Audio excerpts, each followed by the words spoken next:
కొత్త పాటల బుక్లో 228వ పాట, పాత పాటల బుక్లో 226వ పాట.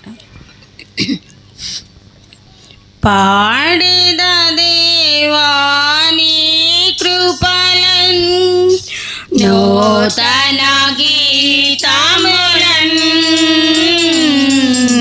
స్తోత్రము చెల్లింతున్ స్తుతి స్తోత్రము చెల్లింతున్ పాడేద దేవాని కృపలన్ నూతన గీతములన్ స్తోత్రము చెల్లింతున్ స్తుతి స్తోత్రము చెల్లింతున్ భూమి పునాదులు వేయక ముందే యేసులో చేసితివి. భూమి పునాదులు వేయక ముందే యేసులో చేసితివి. ప్రేమ పునాదులు వేసితివి, దీనుని బ్రోచితివి, ఈ దీనుని బ్రోచితివి. పాడేద దేవాని కృపలన్ నూతన గీతములన్ స్తోత్రము చెల్లింతున్ స్తుతి స్తోత్రము చెల్లింతున్ పరిమళ రక్తము కలువరి సిలువను కలులకు నీచితివి. పరిమళ రక్తము కలువరి సిలువను కలులకు నీచితివి. ప్రేమ కృపా మహదైశ్వర్యములతో పాపము తుడచితివి, నా పాపము తుడచితివి. పాడేద దేవాని కృపలన్ నూతన గీతములన్ స్తోత్రము చెల్లింతున్ స్తుతి స్తోత్రము చెల్లింతున్ పాపము శాపము నరకపు వేదన మరి తొలగించితివి.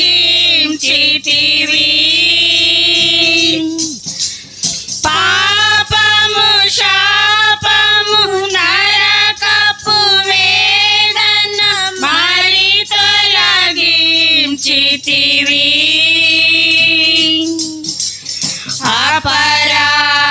అపరాధములచే చచ్చిన నన్ను ధర బ్రతికించితివి,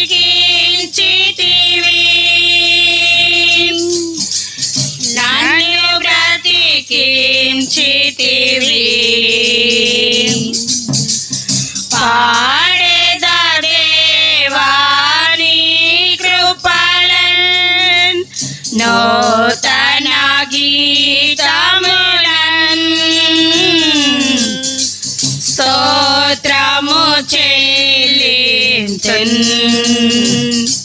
స్తుతి స్తోత్రము చెల్లింతున్. దేవుని రాజ్యపు వారసుడనుగా క్రీస్తులో చేసితివి.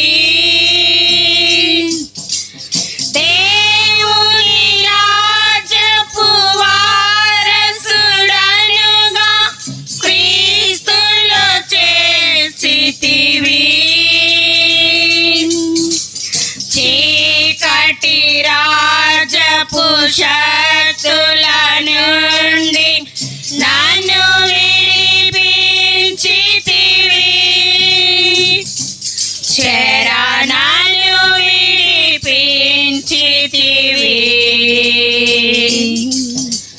పాడేదా దేవాని కృపలన్, నూతన గీతములన్,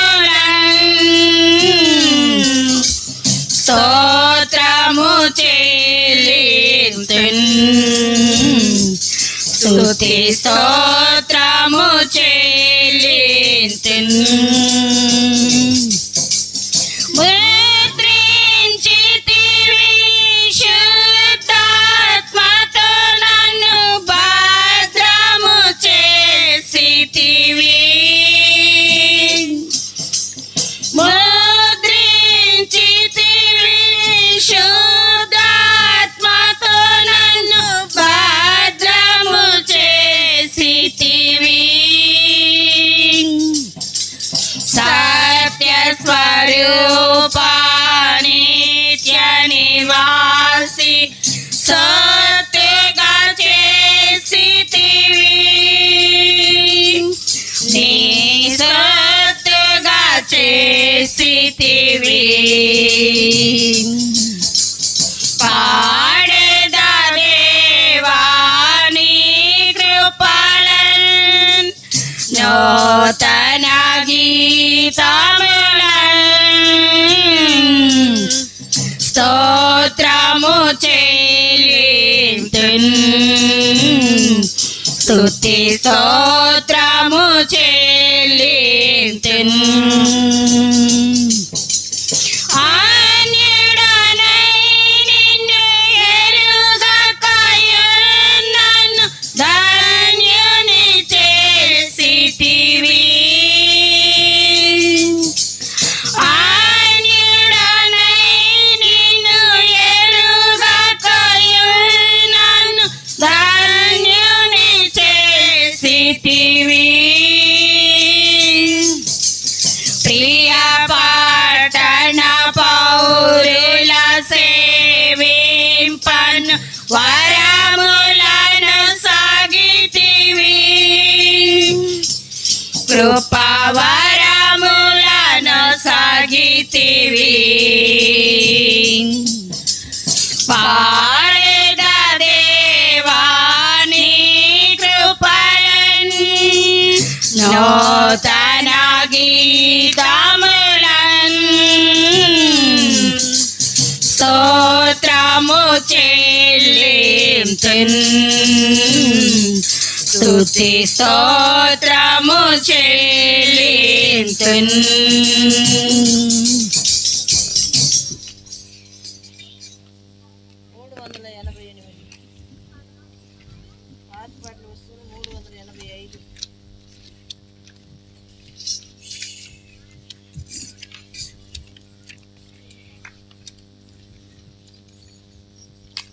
కొత్త పాటల బుక్లో 388, పాత పాటల బుక్లో 385 పాట.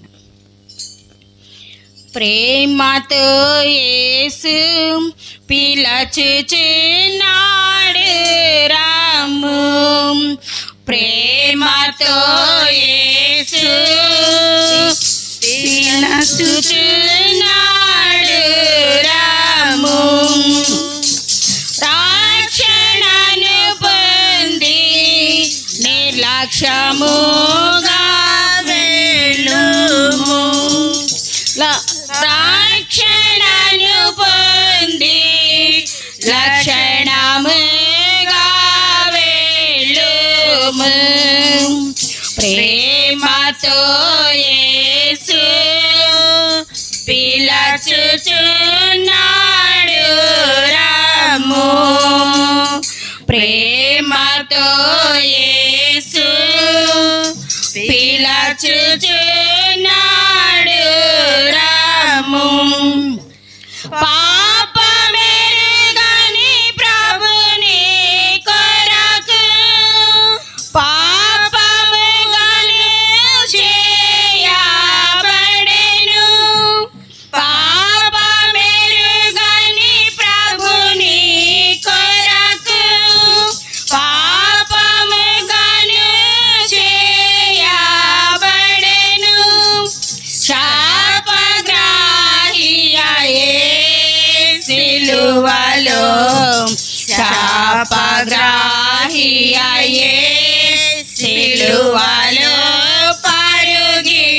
రాము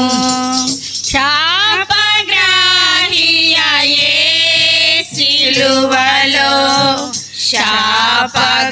శాపగ్రాహియే సిలువలో పరుగిడి రాము ప్రేమతో యేసు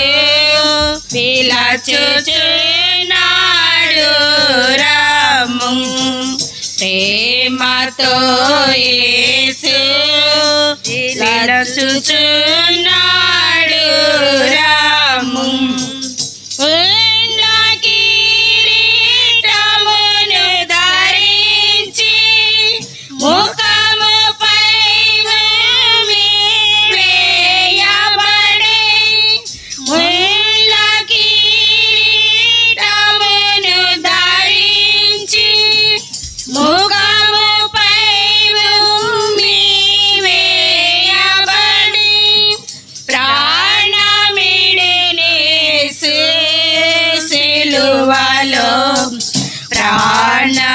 ప్రాణమిడినేసు సిలువలో పరుగిడి రాము ప్రాణమిడినేసు సిలువలో ప్రాణమిడినేసు సిలువలో పరుగిడి రాము ప్రేమతో యేసు పిలచుచున్నాడు రాము ప్రేమతో యేసు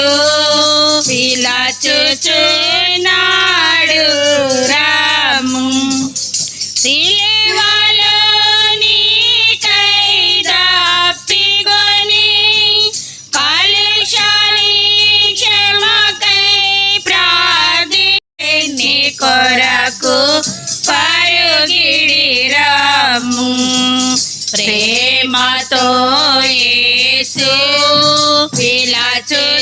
పిలచుచున్నాడు రాము ప్రేమతో యేసు పిలచుచున్నాడు రాము తప్పిన గొర్రెను రక్షింప తనదు రక్తమును చిందించి తప్పిన గొర్రెను రక్షింప తనదు రక్తమును చిందించి కాపరి స్వరము ధ్వనించే కాపరి స్వరము ధ్వనించే పరుగిడి రాము కాపరి స్వరము ధ్వనించే కాపరి స్వరము ధ్వనించే పరుగిడి రాము ప్రేమతో యేసు పిలచుచున్నాడు రాము ప్రేమతో యేసు పిలచుచున్నాడు రాము తామసించదగదిక ప్రియుడా త్వరపడుమని రక్షణ కొరకు తామసించదగదిక ప్రియుడా త్వరపడుమని రక్షణ కొరకు నేడే నిరక్షణ దినము నేడే నిరక్షణ దినము పరుగిడి రాము నేడే నిరక్షణ దినము నేడే నిరక్షణ దినము పరుగిడి రాము ప్రేమ ప్రేమతో యేసు పిలచుచున్నాడు రమ్ము ప్రేమతో యేసు పిలచుచున్నాడు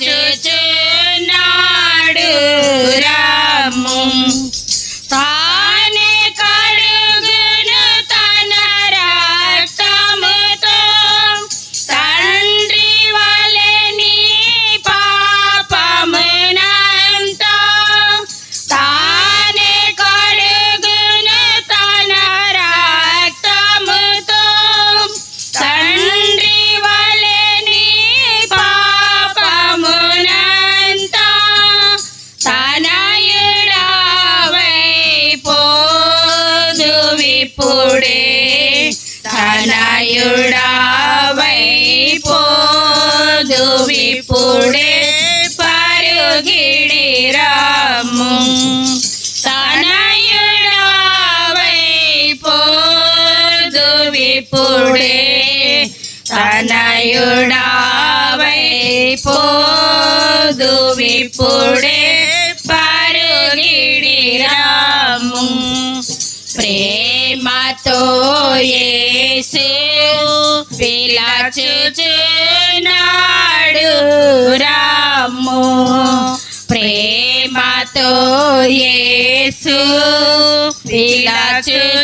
పిలచుచున్నాడు రమ్ము ప్రేమ వార్త ప్రకటించబడే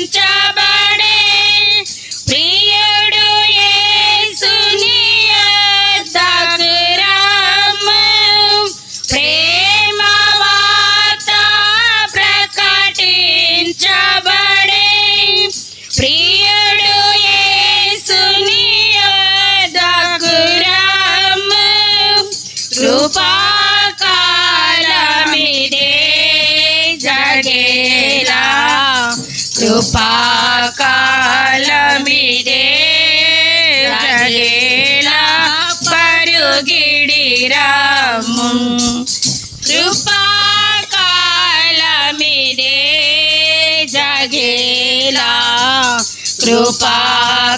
కృపాకాలమిదే జగేలా పరుగిడి రమ్ము ప్రేమతో యేసు పిలచుచున్నాడు రమ్ము ప్రేమతో యేసు పిలచుచున్నాడు రమ్ము రక్షణను పొంది లక్షణముగా వెళ్ళుము రక్షణను పొంది లక్షణముగా వెళ్ళుము ప్రేమతో యేసు పిలచుచున్నాడు రమ్ము ప్రేమతో యేసు పిలచుచున్నాడు రమ్ము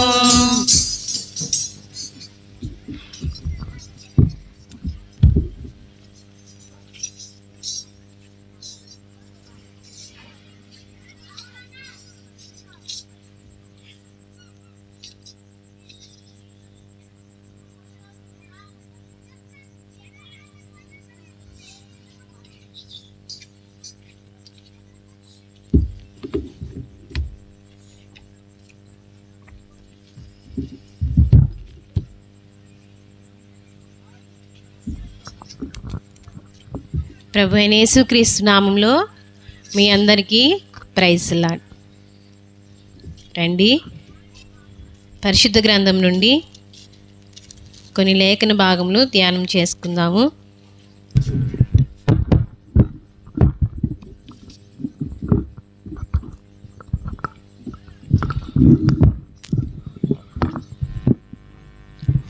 రోమా పత్రిక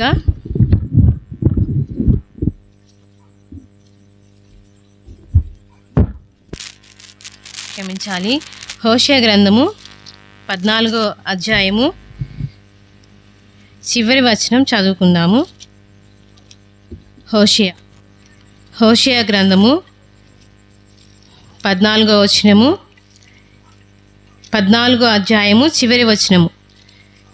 జ్ఞానులు ఈ సంగతులు వివేచింతురు, బుద్ధిమంతులు వాటిని గ్రహింతురు. ఏలయనగా యెహోవా మార్గములు చక్కనివి, నీతిమంతులు దాన్ని అనుసరించి నడుచుకుందరు. కానీ తిరుగుబాటు చేయవారు దారికి అది అడ్డము గనుక వారు త్రొట్టిల్లెదరు. మరొక లేఖన భాగం చదువుకుందాము. రోమపత్రిక 3వ అధ్యాయము 20 నుంచి 22వ వచనం వరకు చదువుకుందామండి. ఏలయనగా ధర్మశాస్త్రం సంబంధమైన క్రియల మూలముగా ఏ మనుష్యుడును ఆయన దృష్టికి నీతిమంతుడని తీర్చబడడు. ధర్మశాస్త్రం వల్ల పాపమనగా ఎట్టిదో తెలియబడుచున్నది. ఇట్లుండగా ధర్మశాస్త్రంకు వేరుగా దేవుని నీతి బయలుపడుచున్నది. దానికి ధర్మశాస్త్రమును ప్రవక్తలను సాక్ష్యమిచ్చున్నారు. అది యేసుక్రీస్తునందుల విశ్వాస మూలమైనదై నమ్ము వారందరికీ కలుగు దేవుని నీతి అయి ఉన్నది. చిన్న ప్రార్థన చేసుకుందాం.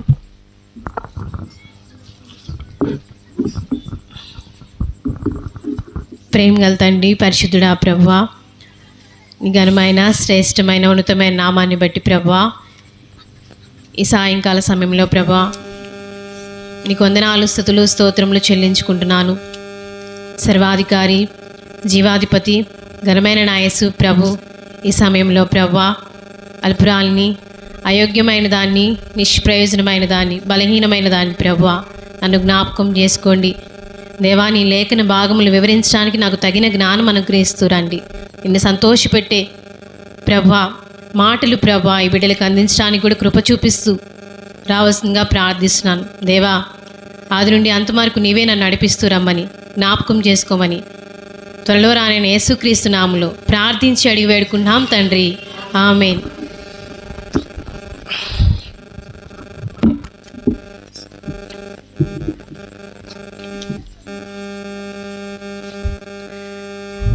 మనము హోషేయ గ్రంథంలో 14వ అధ్యాయంలో చివరి వచనంలో ఒక మాట, అలాగే రోమా పత్రిక 3వ అధ్యాయంలో కూడా ఒకటే మాట మనకు వినపడుతూ ఉంటుంది. ఒకసారి గమనించండి అదేంటిదో. హోషేయ గ్రంథము 14వ వచనంలో ఏముంది? ఏలయనగా యెహోవా మార్గములు చక్కనివి, నీతిమంతులు దాన్ని అనుసరించి నడుచుకొందురు. చాలంతే. అలాగే రోమపత్రికలో కూడా 22వ వచనంలో అది యేసుక్రీస్తునందుల విశ్వాస మూలమైనదై నమ్ము వారందరికీ కలుగు దేవుని నీతి అయి ఉన్నది. ఏం చెప్తున్నారు ఇక్కడ? రెండిట్లో కామన్గా ఒక పదం మనకు అనిపిస్తుంది, నీతి. ఎవరు నీతిమంతులండి?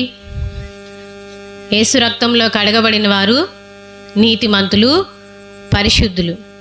నీతి అనగా, నీతిమంతులు అంటే దేవునికి ప్రీతికరంగా జీవించేవారు నీతిమంతులు. దేవునికి ఇష్టకరంగా జీవించేవారు నీతిమంతులు.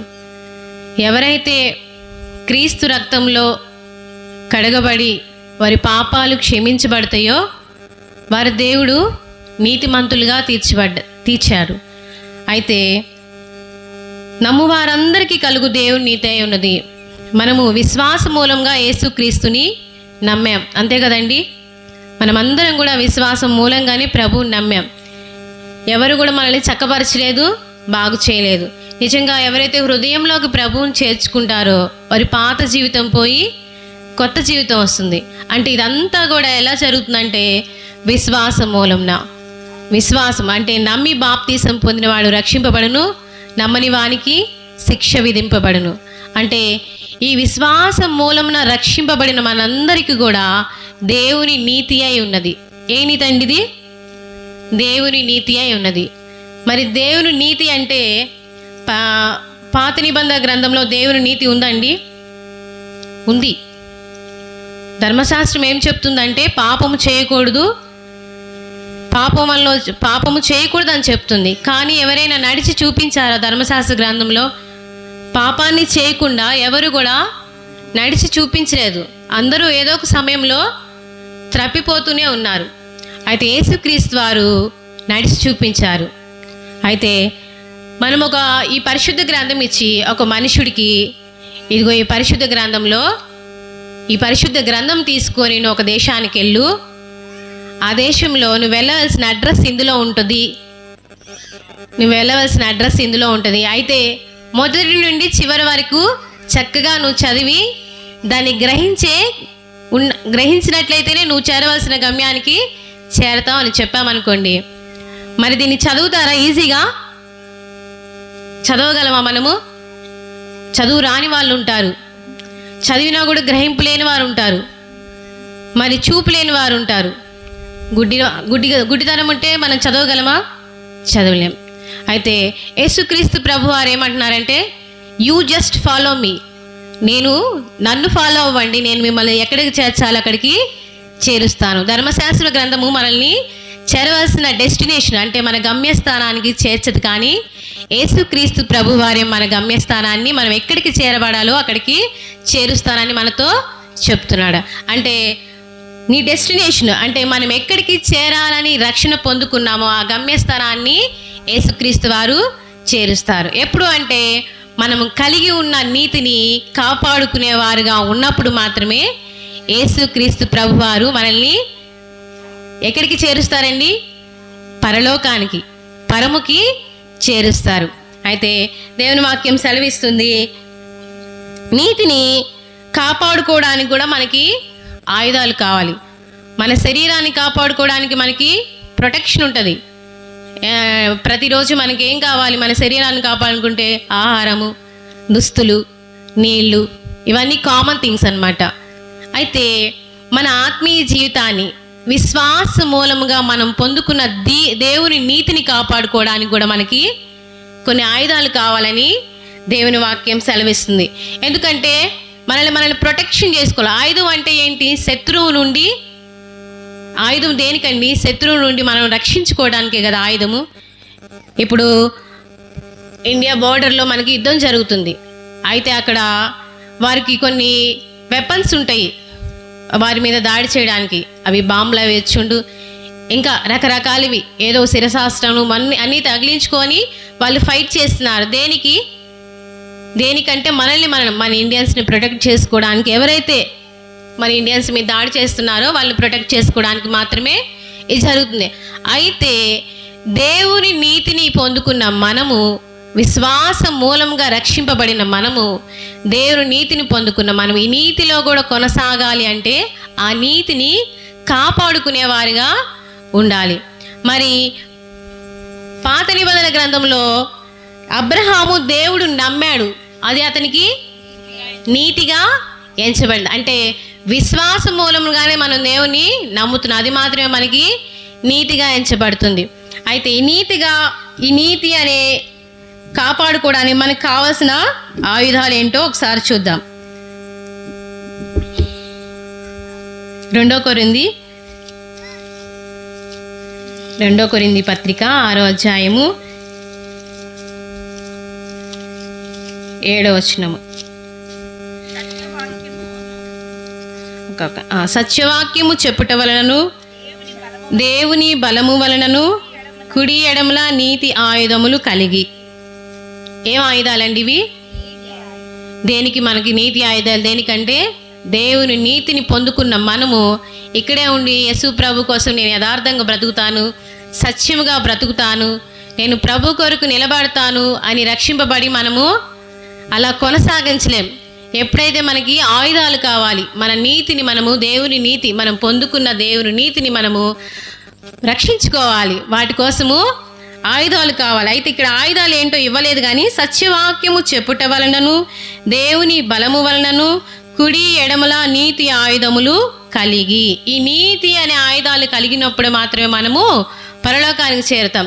అయితే ప్రకటన గ్రంథము 2వ అధ్యాయంలో ఒక మాట చూడండి, 10వ వచనంలో,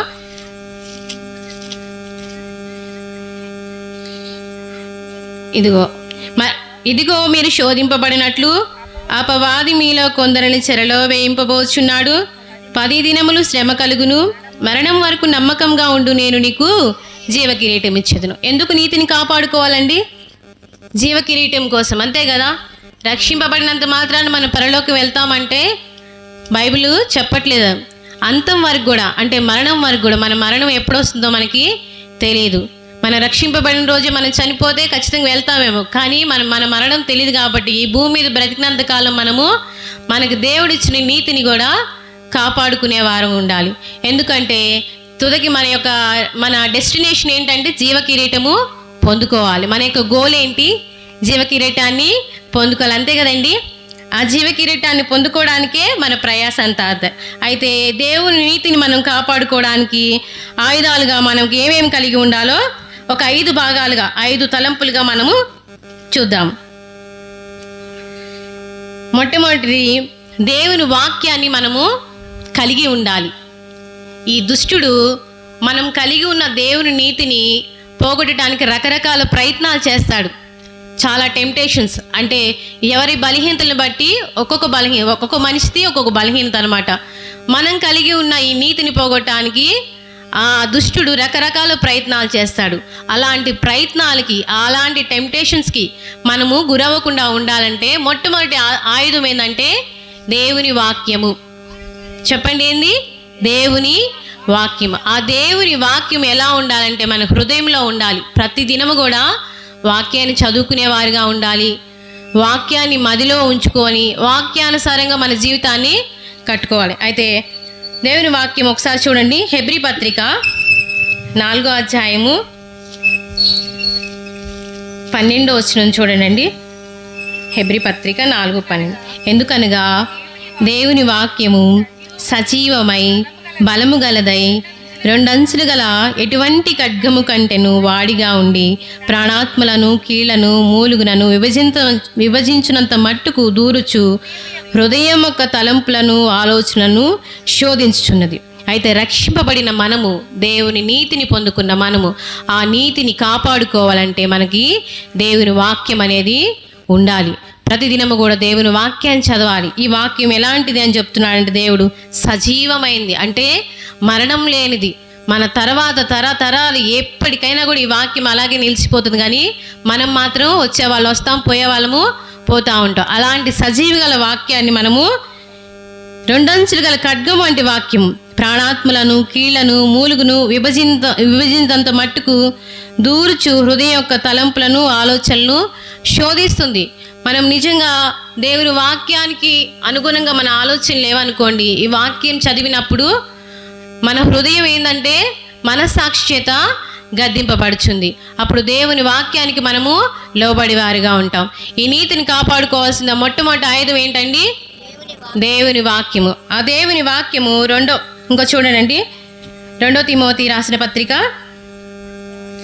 3వ అధ్యాయం 16, 17. ఒక నిమిషం అక్క.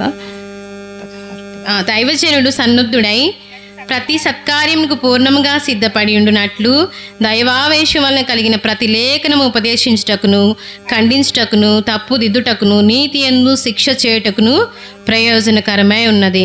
ఇక్కడ చూడండి, మనము మరి రక్షింపబడిన తర్వాత ప్రతి వారం కూడా మందిరానికి వెళ్తూ ఉంటాం, వార కూడికల్లో ఉంటాం. అయితే దైవజనులు మన కొరకు, మన క్షేమం కొరకే వారు చెప్పే వాక్యము. అంతేగాని మన మీద వారికి ఎలాంటి కోపం ఉండదు. ఎందుకంటే ఆ వాక్యం అనేది సరిచేస్తుంది మనల్ని. ఆ వాక్యం అనేది సరైన శిక్షణలోకి మనల్ని నడిపిస్తుంది. అందుకని హెచ్చరికలు ఇలాంటివన్నీ కూడా మనము స్వీకరించాలి.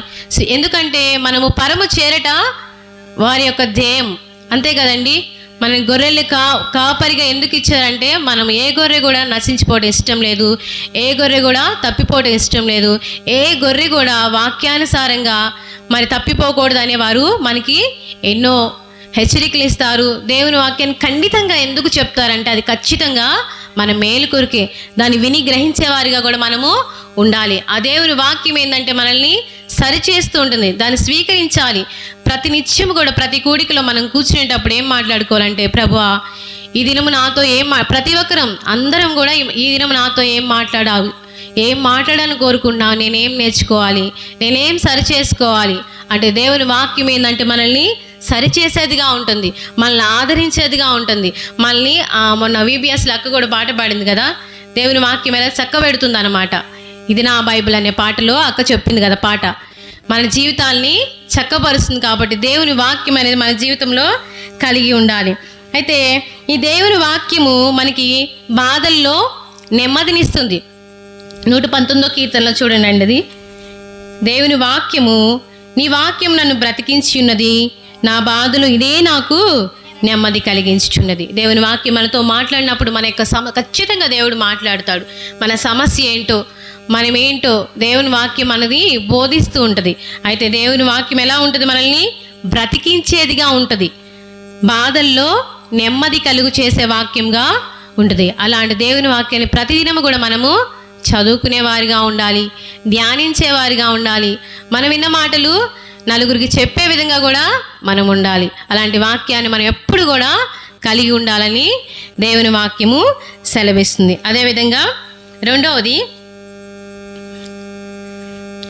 మన నీతి జీవితాన్ని, మనకున్న నీతిని దేవుడు విశ్వాస మూలంగా దేవుడు మనకిచ్చిన నీతిని కాపాడుకోవాలంటే రోమపత్రిక 3వ అధ్యాయము 21వ వచనం ఒకసారి చూద్దాము. ఇట్లుండగా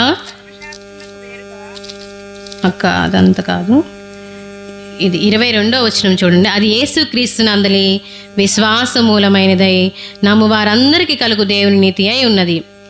యేసుక్రీస్తునందరి విశ్వాస మూలమైనదై నమ్ము వారందరికీ కలుగు దేవుని నీతి అయింది. అయితే ఈ దేవుని నీతిని కాపాడుకోవడానికి మొట్టమొదటిగా మనం ఏం కలిగి ఉండాలి? దేవుని వాక్యాన్ని కలిగి ఉండాలి. అది ఫస్ట్ వెపన్, అంటే అది ఒక ఆయుధం అన్నమాట. మనము దేవునితో కొనసాగే వారిగా ఉండాలంటే మన దగ్గర ఉండాల్సిన మొట్టమొదటి ఆయుధం ఏంటంటే దేవుని వాక్యము కలిగి ఉండాలి. ఎందుకంటే అది మనల్ని సరిచేస్తుంది, చక్కబెడుతుంది. మన స్థితి ఏంటో, మన గతి ఏంటో దేవుని వాక్యం మనతో సూటిగా మాట్లాడుతుంది, స్పష్టంగా మాట్లాడుతుంది. మనుషులు కాదు కానీ దేవుని వాక్యము మన స్థితి ఏందో, మన యొక్క ఆత్మీయ జీవితం ఏందో కూడా ఖచ్చితంగా చెప్తుంది. కాబట్టి దేవుని వాక్యాన్ని మనం ఎప్పుడు కూడా ఆయుధంగా ప్రతిరోజు చదువుకోవాలి, ప్రతిరోజు దేవునితో మాట్లాడే అనుభవం కలిగి ఉండాలి. దేవుడు కూడా అప్పుడు మనతో మాట్లాడే వాడుగా ఉంటారు. రెండవదిగా విశ్వాసం ఉండాలి. దేవుడిచ్చిన నీతిని కాపాడుకోవాలంటే రెండవదిగా విశ్వాసం. ఈ విశ్వాసం మొదటిగా మనం దేవుని వాక్యాన్ని చదువుతాం కానీ దాన్ని నమ్మము. ఆపదలు వచ్చినప్పుడు దాన్ని నమ్మేవారిగా ఉండం మనం. అయితే ఖచ్చితంగా విశ్వాసం కూడా కలిగి ఉండాలి. విశ్వాసం అంటే ఏంటండి? విశ్వాసం అంటే ఏంటి? సింపుల్గా చెప్పాలండి, విశ్వాసం అంటే మనము చూడని దాన్ని నమ్మటం, అంతే కదండి. చూడని దాన్ని నమ్మటం. యేసుక్రీస్తు ప్రభువాన్ని కన్నులారా చూచామా? మనము చూడలా. మనం ఎలా నమ్మాము? మన జీవితాలు మారినాయి, పాతది పోయింది, కొత్తది వచ్చింది. ఎవరైనా ఎంతోమందిని మనం మార్చగలగాలనుకుంటారు కానీ ఎవరు మార్చలేరు. దేవుని వాక్యం మనల్ని మార్చింది. అది ఎవరైతే ఆ రక్షణను పొందుకొని ఆనందిస్తారో వాళ్ళు మాత్రమే చెప్తారు, విశ్వాస మూలంగా నేను రక్షింపబడ్డాను, నా జీవితము మార్చబడింది. అయితే హెబ్రీ పత్రిక 11వ అధ్యాయంలో మొట్టమొదటి వచనం చూడండి. విశ్వాసం అనున్నది నిరీక్షింపబడి వాడి యొక్క నిజస్వరూపమును అదృశ్యమైనవి ఉన్నవనటుకు రుజువునై ఉన్నది. ఈ విశ్వాసం అనేది మనకు కనపడని దానికోసం మన నిరీక్షణ ఉంచటే విశ్వాసం. మరి అబ్రహాం నమ్మాడు కదండి, దేవుని నమ్మాడు, అది నీతిగా అతనికి ఎంచబడింది. దేవుడు నువ్వు లేచి నీ తండ్రి ఇంటి నుండి, నీ బంధువుల ఇంటి నుండి నేను పంపించే దేశానికి వెళ్ళమన్నప్పుడు అబ్రహాము మరి విశ్వాసం మూలంగానే కదా దేవుని మాట వింది. దేవుని మాట విని నమ్మి వెళ్ళాడు. తుదకు విశ్వాసానికి తండ్రి అయ్యాడు అబ్రహాం, అంతే కదండి. కాబట్టి మనం ఏం కలిగి ఉండాలంటే విశ్వాసం కూడా కలిగి ఉండాలి. ఆ విశ్వాసం అనేది మన జీవితాన్ని ఆత్మీయ జీవితంలో ముందుకు తీసుకెళ్లేదిగా ఉంటుంది. 1 యోహాను 5వ అధ్యాయము 4వ వచనం చూద్దామండి. దేవుని మూలముగా పుట్టిన వారందరూ లోకమును జయించుదురు, లోకమును జయించిన విజయము మన విశ్వాసమే. నిజంగా హెబ్రీ పత్రికలో 11వ అధ్యాయంలో విశ్వాస వీరుల పట్టిక ఉంటుంది. వారి విశ్వాసంతో ఎన్ని జయించారో వారి జీవితంలో. అసలు రాహాబ్ అనే స్త్రీ, ఆమె ఒక వేశ్య. అయితే వేగులు వారిని ఆమె కాపాడటం వల్ల ఆమె కుటుంబాన్ని కూడా ఆమె రక్షించుకున్నదిగా ఉంది. అంటే ఆమె విశ్వాసం అక్కడ పనిచేసింది. అంటే మనం దేవుని వాక్యం వినేవారుగా చదివేవారుగా కాకుండా విశ్వాసం కూడా కలిగి ఉండాలి. అలాగే అబ్రహాం కూడా ఏం చేశారు? దేవుని మాట విని అతను విడిచిపెట్టాల్సినన్నీ కూడా విడిచిపెట్టాడు. అయితే అబ్రహాంకు ఒక పరీక్ష వచ్చింది. ఆ పరీక్ష ఏంటండి? తన ఒక్కగానొక కుమారుణ్ణి బలివ్వమన్నారు దేవుడు. అయితే ఓకే చూద్దాం ఒకసారి. ఆదికాండము 22వ అధ్యాయంలో చూడండి. అబ్రహాము, నా కుమారుడా, క్షమించాలి, అప్పుడైనా నీ ఒక్కడే ఉన్న నీ కుమారుని అనగా నీవు ప్రేమించు ఇస్సాకును తీసుకొని మోరియా దేశంకి వెళ్ళి అక్కడ నేను నీతో చెప్పబో పర్వతములలో ఒక దాని మీద దహన బలిగా అతను అర్పించమని చెప్పాను. ఈ పని నిజంగా అబ్రహాము ఏది చెప్తే అది చేశాడు. ఎందుకంటే దేవుని నమ్మాడు. ఇంతవరకు ఇలా జరిగిందంటే అబ్రహాం మొదటే దేవుని నమ్మాడు. ఆయన ఎవరో తెలియనప్పుడే, నీకు సంతానం ఇస్తాను అప్పుడే దేవుని నమ్మాడు. మరి ఈ విషయంలో దేవుని నమ్మడా? చాలా ధైర్యంగా బిడ్డను తీసుకొని మోరియా పర్వతానికి వెళ్ళాడు.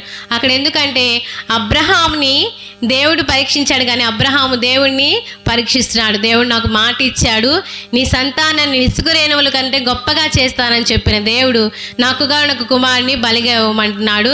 నాకేం భయం లేదు, దేవుడు మాట ఇచ్చాడు, మాట తప్పుడని ధైర్యంగా వెళ్ళిపోతున్నాడు. వెళ్ళిపోయి మరి ఆ బలి ఇచ్చే టయానికి దేవుడు గొర్రెపిల్లలు పంపించాడు. దహన బలిగా ఎవరిని పంపించారండి?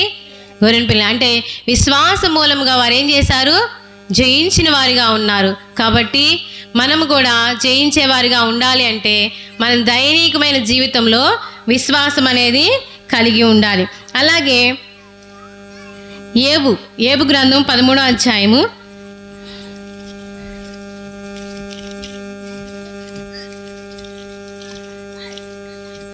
13వ అధ్యాయము 15వ వచనం. ఇదిగో ఆయన నన్ను చంపినాను, నేను ఆయన కొరకు కనిపెట్టుచున్నాను, ఆయన సన్నిధిని నా ప్రవర్తన న్యాయమని రుజువుపరుతును. ఈ మాట నిజంగా దాన్ని ఆత్మీయంగా మనం పొందుకుంటే చాలా బాధ అనిపించిద్దండి. ఏపుకొచ్చిన కష్టాలు ఎవరికి వచ్చిండవేమో అన్ని కష్టాలు. తనకున్న బిడ్డలందరూ కూడా చనిపోయారు, ఆస్తి అంతా కూడా నష్టపోర్చుకున్నాడు. తనకున్న గేదెలు కానీ, ఒంటెలు కానీ, ఎడ్లు కానీ, తనకున్న పశు సంపద అంతా పోయింది. కూలివాళ్ళు, పనివాళ్ళు అందరూ చనిపోయారు. ఒక భార్య, ఆయన మాత్రమే మిగిలి ఉన్నారు. చివరికి భార్య ఏమంటుందంటే, ఇంకనూ నువ్వు యథార్థతను వదలవా? నువ్వు యథార్థతను వదలవా? నీ దేవుని దూషించి మరణం కమ్మని అంటున్నప్పుడు నువ్వు మూర్ఖురాలు మాట్లాడినట్టు మాట్లాడు మాకు. అంటే ఎంత విశ్వాసమో యోబు గారికి. అంత నష్టపోయినా మరి పిల్లలు చనిపోతే నిజంగా ఆ బాధ చెప్పలేని బాధ అండి. అలాంటి పరిస్థితుల్లో కూడా తన విశ్వాసాన్ని పోగొట్టుకోవాలి. చివరికి తన అనారోగ్య పాలయ్యాడు. ఆ కురుపులను చిల్లపెంకులతో గోకోవాల్సిన పరిస్థితి. ఆరోగ్యం లేదు, మనశ్శాంతి లేదు, నెమ్మది లేదు, సంతోషం లేదు. అయినా ఇక్కడ ఒక మాట అన్నాడు, ఇదిగో ఆయన నన్ను చంపినాను, నేను ఆయన కొరకు కనిపెట్టుచున్నాను. అసలు ఈ మాట అనగలమండి మనము? అంటే ఆయన కొరకు అంటే ఇదేంటంటే విశ్వాసము. దేవుడు చూసుకుంటాడు, దేవుడు అన్నీ కూడా చూస్తున్నాడు. ఖచ్చితంగా ఆయన చంపినా కూడా నేను ఆయన కొరకు కనిపెట్టాను, కానీ ఆయన మాత్రము విడిచిపెట్టను. అయితే ఆయన సన్నిధిని నా ప్రవర్తన న్యాయమని రుజువుపరుతును. అంటే తన భక్తి జీవితాన్ని ప్రభు దగ్గరికి వెళ్ళిన తర్వాత రుజువుపరుచుకుంటాడంట. నన్ను చంపినా కూడా నాకు ఇష్టమే, కానీ నా భక్తి జీవితాన్ని నేను రుజువుపరుచుకున్నాను. ఇలాంటి విశ్వాసము మన జీవితాల్లో కూడా కలిగి ఉండాలని దేవుని వాక్యము సెలవిస్తుంది. అదేవిధంగా దానియేలు గ్రంథము 6వ అధ్యాయము 10వ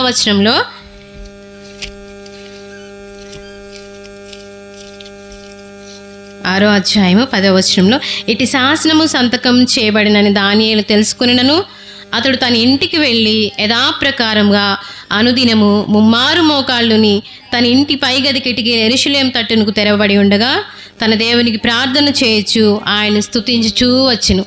మరి దానియేలు కూడా ఏం చేశారండి? దానియేలు గారు ఒక మరణ శాసనము అక్కడ ఇచ్చారు. ఎందుకు ఇచ్చారంటే దానియేలు ఒక ప్రవర్తన, ఎక్కడ కూడా దానియేలు దొరకట్లేదు. ఏదో ఒకటి నెపం మోపి దానియేలుని అందరూ కలిసి ఈతన్ని గురించి ఏదో ఒకటి చెప్పాలి. ఎక్కడ దొరుకుతాడంటే ఈయన ఖచ్చితంగా ప్రార్థన చేసుకుంటాడు, దేవుణ్ణి ఆరాధించకుండా స్తుతించకుండా ఒక్కరోజు ఉండడు.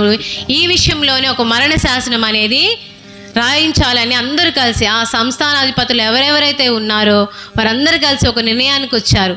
ఎవరైతే మరి రాజుకు తప్ప ఎవరిని కూడా మొక్కకూడదు, ఎవరికి కూడా ప్రార్థించకూడదు. వారి యొక్క ప్రతి అవసరం కూడా రాజు దగ్గరికి చెప్పాలి, కానీ ఎవరు కూడా ఏ దేవతకి కూడా నమస్కరించడానికి వీల్లేదని ఒక శాసనం బయలుదేరినప్పుడు మరి దానియేలైతే ఎంత మాత్రము భయపడలా. ఎందుకంటే విశ్వాసం అది. దేవుడు నన్ను రక్షించుకుంటాడు, ఆయన కాపాడుతాడు, ఎలాంటి పరిస్థితులైనా సరే నన్ను ఆయన విమోచించే దేవుడని ఎప్పటిలాగే మరి మూడు సార్లు దినానికి 3 సార్లు ప్రార్థన చేసేవాడిగా ఉన్నారు. అలాంటి విశ్వాసము మనము కూడా కలిగి ఉండాలని దేవుని వాక్యము సెలవిస్తుంది. అదేవిధంగా దానియేలు జీవితంలో మరి ఆ బబులోను రాజ్యానికి కొనిపోబడినప్పుడు దానియేలు జీవితంలో చాలా కష్టాలు వచ్చినాయి. చిన్నవాడిగా ఉన్నాడు, 14-15 సంవత్సరాల వయసులో బానిసగా వెళ్ళాడు ఆ దేశానికి. అయితే చిన్నప్పటి నుంచే కూడా తినే తిండి దగ్గర నుంచి వారి యొక్క ఆచారాలు ఆయన ఇబ్బంది పెడుతున్నప్పటికి కూడా ఎక్కడా కూడా వారికి కాంప్రమైజ్ అవ్వాల. నేను మీ తిండి తింటాను, మీ ఆచారాలు నేను ఫాలో అవుతానని చెప్పలేదు. ఏ ఆహారం అయితే అతను కూరగాయలు ఎందుకు తినాలనుకుంటున్నాడంటే, మామూలుగా వాళ్ళ దేశంలో ఏంటంటే రాజులకు ఇచ్చే భోజనం ఖచ్చితంగా మాంసాహారం ఉంటుంది. ఖచ్చితంగా వారి యొక్క విగ్రహాల దగ్గర బలిచ్చే ఆ మాంసం వాళ్ళు తింటారు. అలాంటి అపవిత్రమైన ఆహారాన్ని కూడా నేను తిననని కరాఖండిగా చెప్పారు. ఎవరు? దానియేలు గారు. ఎందుకంటే ఆయన విశ్వాసము చాలా గొప్పది. మన దైనికమైన జీవితంలో ఈ నీతిని, విశ్వాసం వల్ల కలిగిన మన నీతిని కాపాడుకోవడానికి మనం కూడా మొదటిగా దేవుని వాక్యాన్ని కలిగి ఉండాలి, రెండవదిగా విశ్వాసాన్ని కలిగి ఉండాలి. మరి మూడవదిగా చూసుకుందామండి, ప్రార్థనా జీవితం. మూడవదిగా ఏం కలిగి ఉండాలండి? ప్రార్థనా జీవితం. దానికి ఇవన్నీ నీతిని కాపాడుకోవడానికి, అంతం వరకు కూడా ప్రభు కొరకు మనము నడవడానికి. ఈ నీతిని పోగొట్టుకుంటే, ఒక వ్యక్తి నీతిని పోగొట్టుకున్నాడు. ఆ వ్యక్తి ఎవరండి? ఒక మనుషుడు యెరూషలేము నుండి యెరికో పట్టణానికి వెళ్తున్నప్పుడు, యెరూషలేము అంటే అక్కడ దేవుని ఇంటి నుండి యెరికో అంటే లోకము పాపానికి వెళ్తున్న సమయంలో అతను దొంగల చేత కొట్టబడ్డాడు. కొర ప్రాణంతో అక్కడ విడిచిపెట్టినప్పుడు 3 వ్యక్తులు వచ్చారు. ఆ 3లో కాపాడింది ఒక మంచి సమరయుడు, అంటే యేసు ప్రభు మాత్రమే. అయితే ఇక్కడ ఏంటంటే ఇకను తను కలిగి ఉన్న దాన్ని పోగొట్టుకున్నాడుగా.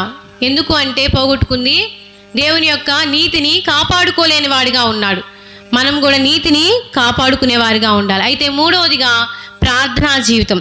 ఈ ప్రార్థనా జీవితం ఎలాంటిదంటే మన జీవితాలకి కంచె వేస్తుంది. అంటే దేవునితో మనము మాట్లాడటం. అబ్రహాము దేవునికి మంచి స్నేహితుడు, ఎందుకంటే వారు ప్రతిదీ చక్కగా మాట్లాడుకుంటారు ఏ విషయం వచ్చినా కూడా. అంటే ప్రార్థనా జీవితం అంటే మనము దేవునితో మాట్లాడే అనుభవాన్ని కలిగి ఉండాలి. ఏ విషయమైనా సరే ప్రార్థన రూపంగా దేవునికి తెలియచేసేవారిగా ఉండాలి. అయితే 2 సమయాలు 22వ అధ్యాయము 17వ వచనం చూద్దామండి. 22వ అధ్యాయము 17వ వచనం. నా శ్రమలో నేను యెహోవాకు మొరపెట్టి తిని, నా దేవునికి ప్రార్థన చేసి తిని, ఆయన తన ఆలయంలో ఆలకించి నా ప్రార్థన అంగీకరించారు. శ్రమలో యెహోవాకు మొరపెట్టినప్పుడు దేవుడు ఏం చేస్తాడండి? మన ప్రార్థన ఆలకిస్తాడు, అంతే కదండి. అయితే దేవుని వాక్యం సెలవిస్తుంది, నాకు మొరపెట్టుము నేను నీకు ఉత్తరం ఇచ్చేదును. ఇది కూడా మన నీతిని కాపాడుకోవడానికి, దేవుడు ఇచ్చిన నీతిని కాపాడుకోవడానికి మనము ప్రార్థనా జీవితాన్ని కలిగి ఉండాలి. ఎవరెవరు ప్రార్థన చేశారండి? ప్రార్థన చేసినప్పుడు వారు కలిగి ఉన్న గొప్ప గొప్ప విషయాలు మనము జ్ఞాపకం చేసుకుంటే, హన్నా ప్రార్థించినప్పుడు మంచి బిడ్డకి జన్మనిచ్చింది, అవునా కాదండి? హన్నా ప్రార్థన చేసినప్పుడు ఏమైంది? బిడ్డకి మంచి జన్మనిచ్చింది అనమాట. అదేవిధంగా ఇంకా ఎవరు ప్రార్థన చేశారు?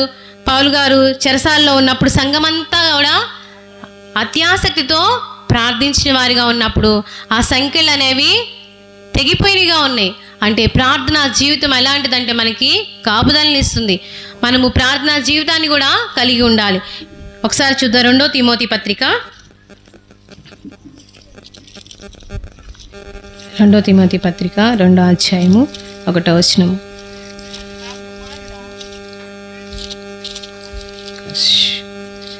అక్క 1 తిమోతి పత్రిక క్షమించండి 2వ అధ్యాయము.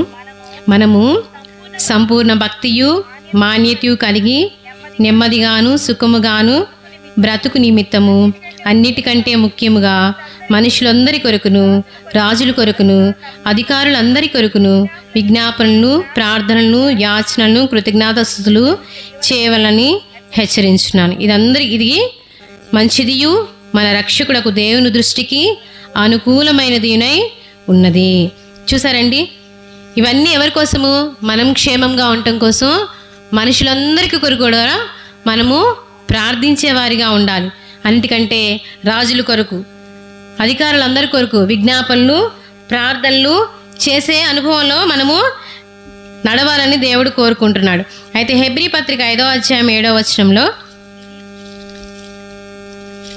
హెబ్రీ పత్రిక 5వ అధ్యాయం 7వ వచనంలో, శరీరధారి ఉన్న దినములలో మహారోదనముతోనూ కన్నీళ్లతోనూ తను మరణం నుండి రక్షింపగలవానికి ప్రార్థనలు, యాచనలు సమర్పించి భయభక్తులు కలిగి ఉన్నందున ఆయన అంగీకరింపబడెను. అయితే యేసు ప్రభువారు ప్రార్థనా జీవితాన్ని కలిగి ఉన్నారు. అయితే యేసు ప్రభువారు మొట్టమొదటిగా ఆయనకున్న అలవాట్లు ఏంటంటే ప్రతి ఆదివారం సమాజ మందిరానికి వెళ్తాడు. రెండవదిగా ఆయన ఏం చేస్తారండి? ప్రార్థనా జీవితాన్ని కలిగి ఉంటారు. మూడవదిగా బోధ చేస్తారు. అంటే విన్న వాక్యాన్ని అందరికీ ప్రకటించేవారిగా ఉంటారు. అయితే మనం కూడా ఇలాంటి లక్షణాలు కలిగి ఉండాలి. యేసు ప్రభువారు మరి సిలువకి అప్పగించే ముందు గెత్సెమనే తోటలో ప్రార్థన చేస్తున్నారు. అప్పుడు శిష్యులకు ఏం చెప్తున్నారంటే, శోధనలోకి ప్రవేశించకుండా మెలకుగా ఉండి ప్రార్థన చేయడి. ఎందుకు? మనం శోధనకు వస్తుంది. ఎప్పుడైతే మన జీవితానికి ప్రార్థన ఉండదో ఆ సాతాను అనేవాడు అటాక్ చేస్తుంటా ఉంటాడు. అది ఒక ఆయుధం అనమాట. మనకి అటాక్ కాకుండా మన జీవితాల్ని భక్తిగా మనము ముందుకు వెళ్ళాలంటే ప్రార్థనా జీవితం అనేది కలిగి ఉండాలి. ఎలాంటి ప్రార్థన చేస్తాం మనము?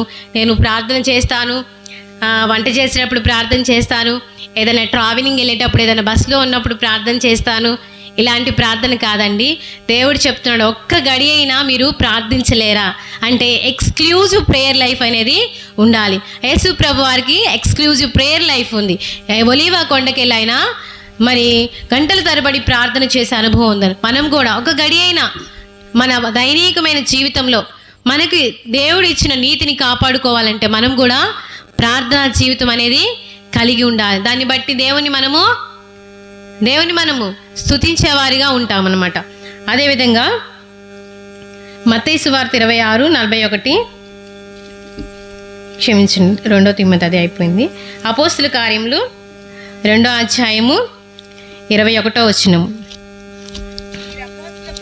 వీరు అపోస్తుల బోధ యందును సహవాసమందును రొట్టె విరుచుటయందును ప్రార్థన చేయటయందును ఎడతెగక ఉండిరి. ఎవరండి వీరు? ఎవరండి? బాప్తీసం పొందిన వారు అనమాట. అంటే విశ్వాసం మూలంగా జీవించేవారు, దేవుని నీతిని పొందుకున్నవారు, అపోస్తుల బోధ యందును సహవాసమందును రొట్టె విరుచుట యందును ప్రార్థన యందును ఎడతెగక ఉన్నారు. ఎందుకంటే అది ఒక వెపన్, మనల్ని ప్రొటెక్ట్ చేసుకోవడానికి. దేవుడిచ్చిన ఆ బాప్తీసం, ఆ రక్షణ అనుభవాన్ని మనం కొనసాగించే వారిగా ఉండాలి. కానీ ఎక్కడుంటే అక్కడ ఉండేవారిగా ఉంటే ఆ రక్షణకి విలువ ఉండదు. దేవుడు అంతగా మనల్ని రక్షించుకొని మన యొక్క దేవుడు ఇచ్చిన నీతిని కాపాడుకోకపోతే మనం ఏం చేస్తామంటే దుష్టుడు మనల్ని పాడు చేసేవాడిగా ఉంటాడు, మన జీవితాల్ని వాడు భంగపరుస్తాడనమాట. అలాంటి కాకుండా మనము ఎప్పుడు కూడా ఎలా ఉండాలంటే ప్రార్థనా జీవితాన్ని కలిగి ఉండాలి. అదేవిధంగా రోమాపత్రిక 10వ అధ్యాయము 12వ వచనము, యూదుడనియు గ్రీసు దేశస్థుడని భేదం లేదు, ఒక్క ప్రభువే అందరికీ ప్రభువై ఉండి తనకు ప్రార్థన చేయ వారందరి ఎడల కృప చూపటకు ఐశ్వర్యవంతుడై ఉన్నారు. ఎవరు మన ప్రభువు? యూదుడని చూడడు, గ్రీసు దేశస్థుడని చూడడు, లేకపోతే ఇంకా దేనికి సంబంధించిన వాళ్ళని చూడడు. అందరూ కూడా ప్రార్థన చేసే దేవుడు మన ప్రార్థనకి జవాబు ఇచ్చేవారిగా ఉంటారని దేవుని వాక్యం సెలవిస్తుంది. ఇటు అనుభవాన్ని మనందరం కూడా కలిగి ఉండాలి. అప్పుడే మనము దేవుడిచ్చిన నీతిని కాపాడుకునేవారిగా ఉంటాము. అదేవిధంగా 4వదిగా మంచితనం అండి. గలతీయులు రాసిన పత్రిక 5వ అధ్యాయం 22వ వచనంలో ఆత్మఫలాల్లో మంచితనము ఎన్నోదండి? అది 6వది. గలతీయులు రాసిన పత్రిక అయితే ఆత్మఫలం ఏమనగా 5వ అధ్యాయం 22వ వచనం అండి. ఆత్మఫలమేమనగా ప్రేమ, సంతోషము, సమాధానము, దీర్ఘశాంతము, దయాలత్వము, మంచితనము, విశ్వాసము, సాత్వికము, ఆశానిగ్రహం. మంచితనం కూడా మనము కలిగి ఉండాలి. దేవుని మంచితనము చూడాలని, దేవుని చూడాలని మోషే చాలా దేవుడిని, ప్రభువా నువ్వు ఒక్కసారి నిన్ను చూడాలనుకుంటే మోషే ఏమంటున్నారంటే, దేవుడు ఏమంటాడంటే ఆ మాటకి, నా మంచితనాన్ని అంతా చూపిస్తాను కానీ నన్ను మాత్రం నువ్వు చూడలేవు, చూస్తే నన్ను చనిపోతావు అని చెప్తున్నారు. ఆ వాక్యం ఎక్కడుందో చూస్తారండి. నిర్గమాకాండము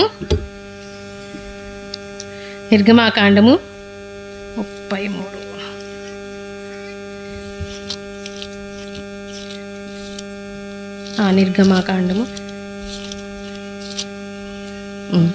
నిర్గమాకాండము 18వ వచనంలో చూడండి.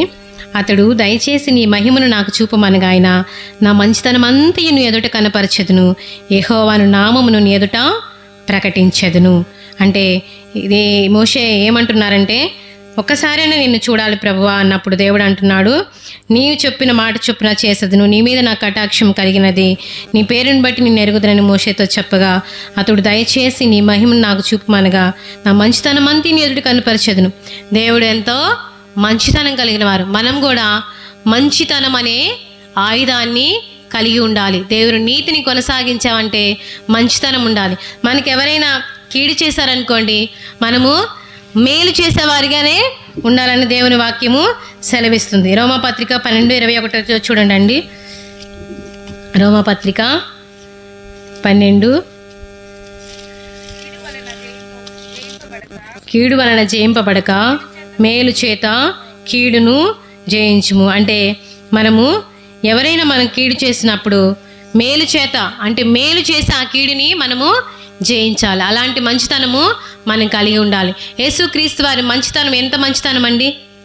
ఆయన మంచితనము, అలాంటి దేవుణ్ణి కలిగి ఉన్న మనము దేవుని మంచితనం కూడా మనము కలిగి ఉండాలి. అందరినీ క్షమించేవారిగా ఉండాలి, ప్రేమించేవారిగా ఉండాలని దేవుని వాక్యం సెలవిస్తుంది. ఎఫెసీ పత్రిక 5వ అధ్యాయము 9వ వచనం కూడా చూద్దామండి. ఎఫెసీ పత్రిక 5వ అధ్యాయము, వెలుగు ఫలము సమస్త విధములైన మంచితనము, నీతి, సత్యమనే వాటిలో కనబడుచున్నది. వెలుగు ఫలము సమస్త విధములైన మంచితనం. వెలుగు ఎవరండి? ఇక్కడ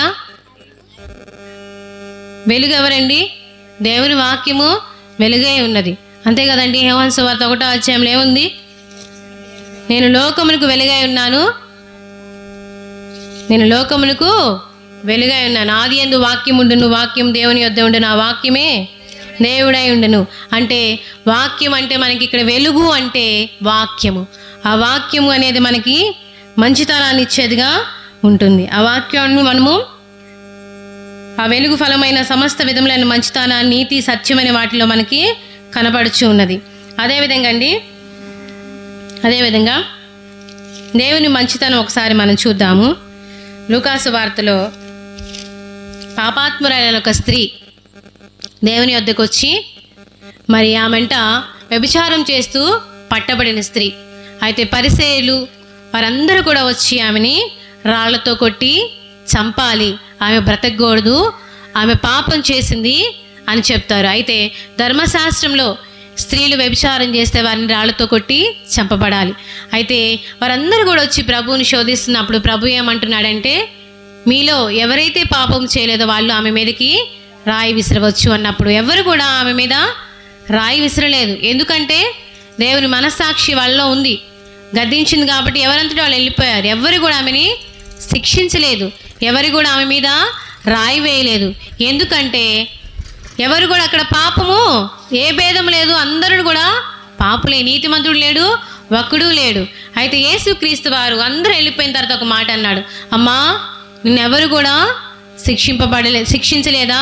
అయితే నేను కూడా శిక్షించను. అంటే దేవుని యొక్క మంచితనం, ఆమెని అమ్మా అనే పిలుపుతోనే ఆమె హృదయం మార్చబడింది, అంతే కదండి. అమ్మా అనే పిలుపుతోనే ఆమె హృదయం మార్చబడింది. అలాంటి మంచితనాన్ని మనం కూడా కలిగి ఉండాలని దేవుని వాక్యము సెలవిస్తుంది. అదే రీతిగా 5వదిగా చూద్దామండి, ప్రేమ. బైబిల్ అన్నిటిలో శ్రేష్టమైనది ఏంటండి? ప్రేమ. ప్రేమ అనేది శ్రేష్టమైనది. నిన్న అన్న చెప్పారు కదా, దేవుడు ప్రేమ స్వరూపి, నీతి స్వరూపి, సత్యస్వరూపి, మహిమా స్వరూపి, ఇంకోటి ఆత్మస్వరూపి. అంటే మన దేవుడు ప్రేమ స్వరూపి. ఎక్కడ చూసినా కూడా ప్రేమ. ఆయన ప్రేమ ఎంత గొప్పదంటే మనల్ని ప్రేమించాడు. మనం చేసిన దోషాల కోసం ఆయన శిక్షింపబడ్డాడు. యెషయా గ్రంథం 53వ వచనంలో చూడండి, మన అతిక్రమ క్రియలను బట్టి 5వ వచనము, మన అతిక్రమ క్రియలను బట్టి అతడు గాయపరచబడెను, మా దోషములను బట్టి నలగొట్టబడెను, మన సమాధానార్థమైన శిక్ష అతని మీద పడెను, అతడు పొందిన దెబ్బల చేత మనకు స్వస్థత కలుగుచున్నది. మనమందరము గొర్రెల వలె తోవ త్రప్పిపోతిమి, మనలో ప్రతివాడును తనకిష్టమైన త్రోవకు తొలగిను. యెహోవా మనందరి దోషమును అతని మీద మోపెను, అతడు దౌర్జన్యనందును బాధింపబడినను అతడు నోరు తెరవలేదు. వదుకు తేబడి గొర్రె పిల్లయు బొచ్చు కత్తిరించు అని అతడు గొర్రెయు మౌనంగా ఉండునట్లు అతడు నోరు తెరవలేదు. దేనికండి? దేవుడు లోకమును ఎంతో ప్రేమించాడు. లోకంలో ఉన్నవారు ఎవరండి? మట్టా మనుషులా? మనుషులు, మనమే. అంటే మనల్ని ప్రేమించాడు కాబట్టి ఆయన సిలువుకి అంతలా అప్పచెప్పుకున్నాడు. అవునండి, అంతనే కాదా? చూడండి, మన అతిక్రమ క్రియలను బట్టి దేవుడు గాయపరచబడ్డాడంట. మన దోషాలను బట్టి, మనం చేసిన దోషాలు, మనం చేతులతో, మనం కాళ్ళతో, మన యొక్క తలంపులతో, మన యొక్క క్రియలతో మనం చేసిన దోషాలను బట్టి యేసుక్రీస్తు వారు ఆ కలువరి శిలువలో నలగగొట్టబడిన వాడిగా ఉన్నారు. ఎందుకంటే నిన్ను నన్ను దేవుడు ప్రేమించాడు. ఆ ప్రేమ వల్లనే మనం ఇక్కడ వచ్చి కూర్చున్నాం. మరి యేసుక్రీస్తు వారు చనిపోయిన తర్వాత ఆయన పరిచర్య ఏమైనా ఆగిందండి? శిష్యులు ఆయన వదిలేసిన పరిచర్య శిష్యులు కొనసాగించారు. తర్వాత ఎంతోమంది సేవకురాండ్లు ఆయన పరిచర్య కొనసాగిస్తున్నారు. ఎందుకంటే ఆయన లోకమును ప్రేమతో జయించాడు. అంతేనండి, లోకమును ప్రేమతో జయించాడు. ఒకసారి కీర్తనల గ్రంథము 11వ అధ్యాయము 7వ వచనం చూద్దామండి. 11. యెహోవా నీతిమంతుడు, ఆయన నీతిని ప్రేమించువాడు, యథార్థవంతుడు ఆయన ముఖదర్శనము చేస్తారు. దేవుని నీతిని ప్రేమించేవారు. యెహోవా నీతిమంతుడు, ఆయన ఎవరండి? నీతిమంతుడు, నీతిని ప్రేమించేవాడు, యథార్థవంతుడు ఆయన ముఖదర్శనము చేసెదరు. అయితే మనం కూడా దేవుని ప్రేమను కలిగి ఉండాలి. ఎందుకంటే ఇవన్నీ కూడా దేవుడిచ్చిన నీతిని కాపాడుకోవాలి. మనము ప్రొటెక్ట్ అవ్వాలంటే సాతాను మరి ప్రతిరోజు ఏదో ఒక విధంగా మనల్ని అటాక్ చేస్తూ ఉంటాడు. ఏదో ఒక టెంప్టేషన్, ఏదో ఒక శోధన, కుటుంబంలోనో, భర్త ద్వారానో, పిల్లల ద్వారానో, మన యొక్క బంధువుల ద్వారానో ఏదో ఒక శోధన తీసుకొస్తాడు. ఆ శోధన మనం జయించలేం. ఎందుకంటే జయించలేకపోతేనే ఆ సాతాను మనల్ని ఇంకా కూడా బలహీనపరుస్తాడు. మనం పొందుకున్న ఆ నీతి అనే దాన్ని దుష్టుడు ఎత్తుకెళ్ళిపోతాడు. తద్వారా మనం ఏం చేస్తాము? మళ్ళీ దేనికి తిరిగే జీవితం ఉంటుంది అన్నమాట. అలాంటి జీవితం వల్ల దేవుడికి ఏమైనా ఉపయోగకరమా? లేదు. మరి ఒక స్త్రీ ఒక బిడ్డను కనాలంటే ఎంతో ప్రసవేదన పడింది. అలాగే మనల్ని ఆత్మలు రక్షించడానికి అలాగే దైవ సేవకులు కూడా కష్టపడతారు. అలా కష్టపడినా కూడా మనం నీతిని కాపాడుకోకపోతే వాళ్ళ ప్రయాస అంతా కూడా వ్యర్థమైపోతుంది. ఈ ఆయుధాలతో ఏం చేయాలి? మన నీతిని కాపాడుకోవాలి. దుష్టుడు ప్రతిరోజు ఏదో ఒక సమయంలో ఎవరో ఒకరి ద్వారా మన మీద ఏదో ఒక విధంగా అటాక్ చేస్తూనే ఉంటాడు. అయితే మన క్రైస్తవ జీవితంలో, మన ఆత్మీయ జీవితంలో మనం ఎలా ఉండాలంటే, మనము ప్రార్థనా జీవితం కాదు. మొట్టమొదటిగా దేవుని వాక్యం ఉండాలి. రెండవదిగా దేవుని యందు విశ్వాసం ఉండాలి. వాక్యం ఉండి విశ్వాసం లేకపోతే వ్యర్థమే. మూడవదిగా ప్రార్థనా జీవితం ఉండాలి. ప్రార్థనా జీవితం అనేది ఎలా ఉంటుందంటే, మన యొక్క ప్రతి సమస్య మనం మాట్లాడటమే ప్రార్థన అంటే. ఇప్పుడు మనము దేవునితో మాట్లాడటం అంటే ప్రార్థనా జీవితం అండి. ఎవరైతే పాపం ఉంటుందో వాళ్ళు మాత్రమే ప్రార్థన చేయలేరని దేవుని వాక్యం సెలవిస్తుంది. అలాగే మనం ప్రార్థనా జీవితాన్ని కలిగి ఉండాలి. కలిగి ఉంటేనే దేవుడిచ్చిన నీతిని మనము కాపాడుకునే వారిగా ఉంటారు. నాలుగవదిగా దేవుని యొక్క మంచితనం. ఆయన మంచితనం వల్ల మనం అందరం ఏమైపోయాం? పాపులము. మనము లోబడిన వారము, మాటకు అవిధేయత చూపించే వాళ్ళము. అలాంటి వారము మనం కేవలం మంచితనంతోనే మనల్ని కూడా దేవుడు రక్షించుకున్నాడు. అలాంటి మంచితనం కూడా మనము కలిగి ఉండాలి. కీడు చేస్తే జయించలేం కదండి. ఎవరైతే మనం కీడు చేస్తారో మేలు చేసి ఆ కీడుని జయించగలం. ఒక ఉదాహరణ ఏంటంటే, నేను ఒక మొన్న అక్క మేరీ ఆంటీ వచ్చారు కదా మన మందిరానికి VBS మీటింగ్స్లో. అయితే వాళ్ళ ఛానల్ నేను సబ్స్క్రైబ్ చేసుకున్నప్పుడు ఒక స్టోరీ చూశాను. ఏంటంటే ఒక పిల్లవాడు వాళ్ళ ఇంటికి వచ్చి ఫోన్ దొంగిలిస్తాడు. ఫోన్ దొంగిలించినప్పుడు ఆ ఫోను వాళ్ళకి వెళ్ళి చెప్పేది నా ఫోన్ అంటే వాళ్ళు ఏమంటున్నారు, ఇది మీ ఫోన్ కాదు నాదే అని అబద్ధం ఆడుతున్నారు. ఎందుకు అంటే అబద్ధం ఆడుతుంది వారి హృదయంలో దేవుడు లేడు కాబట్టి వాళ్ళు అబద్ధం ఆడుతున్నారు. అయితే వాళ్ళు ఏం చేస్తారంటే దేవుని వాక్యాన్ని వారి కొరకు ప్రార్థన చేస్తారు. వారికి కీడు చేస్తారని వాళ్ళు ఏమి కీడు చేయాల, నువ్వు మా ఫోన్ తీసుకున్నావు, మా ఫోన్ ఇవ్వకపోతే కంప్లైంట్ ఇస్తాం, లేకపోతే మా వాళ్ళని తీసుకొచ్చి అడిగి అట్లా ఏం బెదిరించకుండా వారి కొరకు ప్రార్థన చేసినప్పుడు వారి మనస్సు మారి ఆ ఫోన్ తీసుకొచ్చి మేము తప్పు చేశాము, మేము దొంగతనం చేసాము ఈ ఫోను మీరే అని యథార్థంగా ఒప్పుకొని యేసుక్రీస్తుని కూడా నమ్ముకుంటారు వాళ్ళు. అంటే మనము ఎవరైనా మనం కీడు చేసినప్పుడు మనం ఏం చేసామంటే వారి కొరకు ప్రార్థించేవారిగా ఉండాలి, మేలు చేసే ఆ కీడుని కూడా మనము జయించాలి. అలాంటి జీవితం కలిగి ఉండాలి. చివరిగా ఏంటండి, ప్రేమ. ఈ ప్రేమ అనేది చాలా శ్రేష్టమైనది. దేవుని పరిశుద్ధ గ్రంథం అంతా మనం చదివితే దేవుడు ప్రేమాస్వరూపి, దేవుడు లోకమును ఎంతగానో ప్రేమించెను, లోకమును ప్రేమించడం వల్ల ఈరోజు మనము రక్షణ కలిగి ఉన్నాం.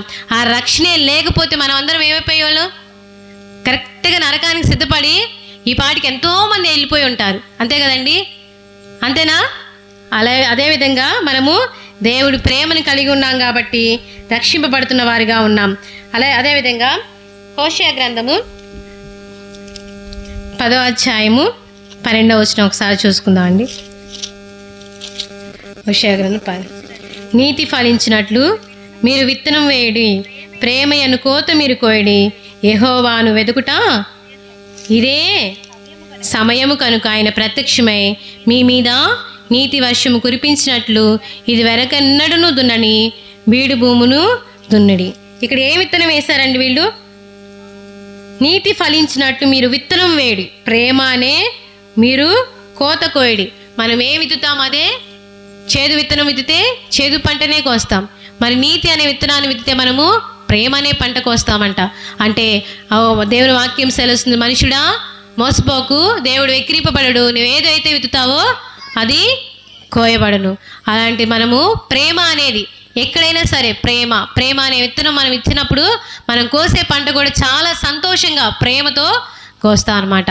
అలాంటి ప్రేమను మనం కలిగి ఉండాలని దేవుని వాక్యం సెలవిస్తుంది. చివరిగా హోషేయ గ్రంథము 14వ వచనం ఒకసారి చూద్దామండి. 14వ అధ్యాయంలో చివరి వచనం, జ్ఞానులు ఈ సంగతులు వివేచింతురు, బుద్ధిమంతులు వాటిని గ్రహింతురు. ఏలయనగా యెహోవా మార్గములు చక్కనివి, నీతిమంతులు దాన్ని అనుసరించి నడుచుకుందరు, కానీ తిరుగుబాటు చేయవారికి అది అడ్డంగాను వారు త్రొట్టెలెదురు. ఎవరు దేవుని మార్గాలు అనుసరించి నడుచుకున్నారండి? దేవుని వాక్యాన్ని అనుసరించి నడుచుకున్నారు ఏసేపు నిజంగా అన్నల చేత వేషింపబడినవాడు, తల్లి ప్రేమ కూడా లేదు. అలాంటి ఏసేపు మరి ఐగుప్తు దేశానికి అమ్మబడినప్పుడు ఏసేపు ఏం చేశాడండి? ఎన్నో టెంప్టేషన్స్, ఎన్నో శోధనలు వచ్చినాయి ఏసేపుకి. అన్ని యొక్క నిందలను శ్రమలను కూడా ఏసేపు అనుభవించాడు. నీతి మార్గంలో చక్కగా నడిచాడు అనమాట ఏసేపు. మరి పోతీఫరు భార్య ఎంతో సౌందర్యవంతురాలు, చక్కనిది. ఆమె చేత శోధింపబడినప్పుడు ఏసేపు ఏం చేశాడు? చూడండి ఆ వాక్యము, ఆదికాండము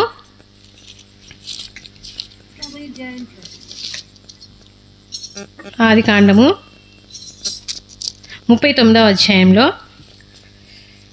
9వ వచనంలో చూడండి, నీవు అతని భార్యవైనందున నిన్ను తప్ప మరి దేనిని నాకు అప్పగింపగా ఉండలేదు, కాబట్టి నేనిట్లు ఇంత ఘోరమైన దుష్కార్యం చేసి దేవునికి విరోధముగా పాపం కట్టుకొందనని తన యజమాని భార్యతో అనెను. ఇక్కడ ఏసేపు నడిచిన మార్గం ఏంటండి? నీతి మార్గం. నీతి మార్గాన్ని అనుసరించాడు. అంటే మనం దేవునికి భయపడ్డాడు అనే పదం కన్నా కూడా దేవుణ్ణి ఎక్కువగా ప్రేమించాడు ఏసేపు. అవునా కాదండి? మన ఆత్మీయ జీవితంలో మనము దేవునికి భయపడడం అనేది మొట్టమొదటి స్టేజ్ అయితే, దేవుణ్ణి ప్రేమించి భయపడడం అనేది దేవుణ్ణి ప్రేమించడం. అంటే నా దేవుడికి ఇది ఇష్టం లేదు, నా దేవునికి ఇది అంగీకారం కాదు, నా దేవునికి ఇది దీన్ని అంగీకరించడం అనేది ప్రేమ. అంటే భయపడి ఆమెకి దూరంగా వెళ్ళటం కన్నా కూడా మనం అక్కడ దేవుణ్ణి ప్రేమించాడు కాబట్టి పాపానికి దూరంగా వెళ్ళిపోయాడు. నీతిని అనుసరించి నడుచుకున్నవారుగా ఉన్నాడు. మరి ఆ టైంలో వారికి ధర్మశాస్త్రం లేదు. ఉందా అండి? ధర్మశాస్త్రం లేదు వారికి.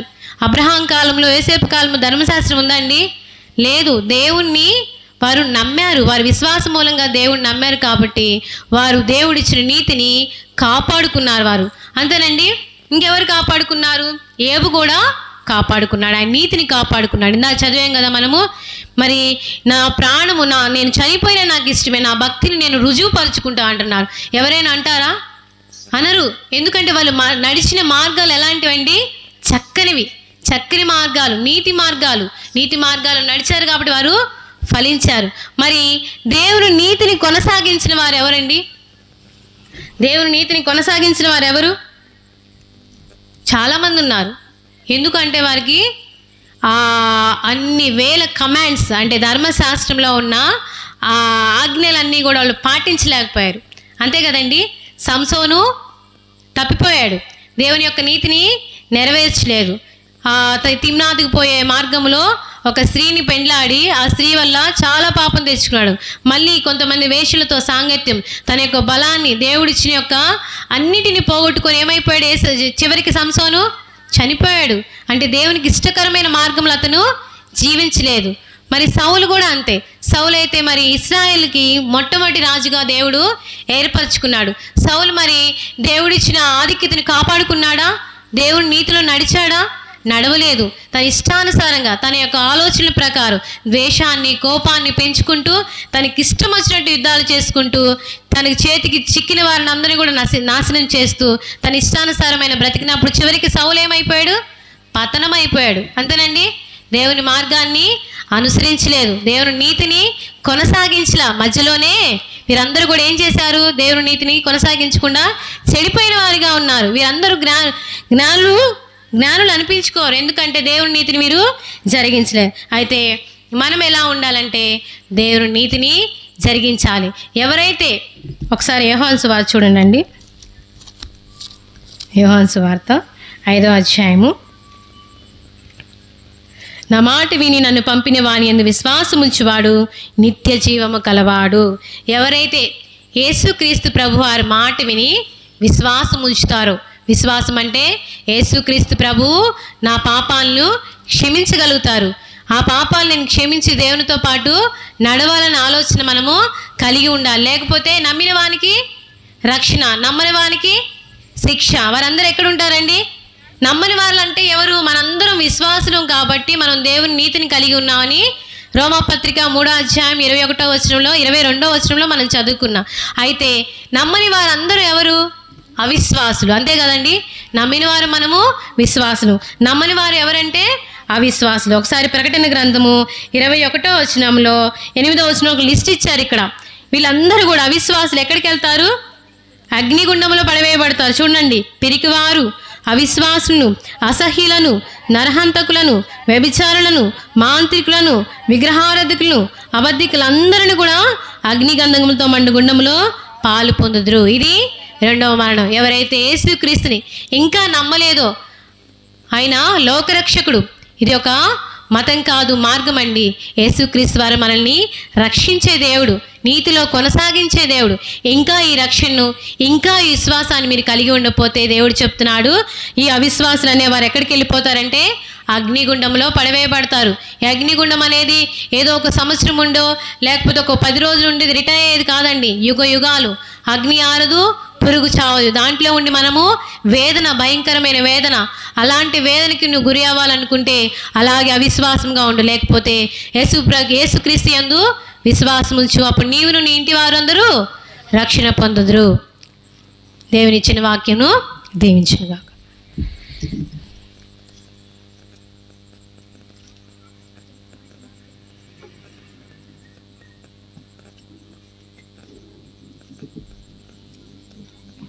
ఎన్ని తలంపులు చెప్పింది? 5. ఏంటి 5? దేవుని వాక్యం, తర్వాత దేవుని విశ్వాసము, మూడోది ప్రార్థనా జీవితము, 4వది మంచితనం, ఐదోది ప్రేమ. ఇవన్నీ ఎవరు కలిగి ఉంటారు? నీతిమంతులు. చూడండి, ఇప్పుడు ఓషియా గ్రంథములో చదివిన భాగంలో, ఓషియా గ్రంథము చివరి అధ్యాయము చివరి వచనంలో మనం చూస్తే బుద్ధిమంతులు వాటిని గ్రహింతురు. బుద్ధిమంతులు ఎవరంట? బుద్ధి ఎవరు? ప్రభు అయిన యేసుక్రీస్తు. ఈ యేసుక్రీస్తు అనే బుద్ధి మనం కలిగి ఉంటే వీటన్నిటినంట మనం ఏం చేస్తాము? కలిగి ఉండే వారిముగా ఉంటాము. ఇది మన ఆత్మీయ జీవితానికి లంగర వంటిది.